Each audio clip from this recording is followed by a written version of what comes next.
जिसने ये किया था उसकी कार्रवाई की जाए।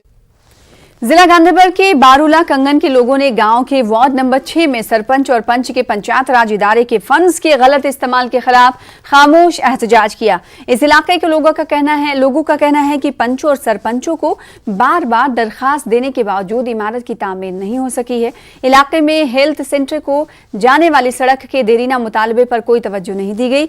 लोगों का कहना था कि इलाके में तकरीबन 3 दहाइयां कब्ल मरकजी सेहत कायम किया गया था और आज तक राबता सड़क की हालत खस्ता है। लोगों ने डिप्टी कमिश्नर से मुदाखलत करके मामले की तहकीकात का हुक्म देने की अपील की है।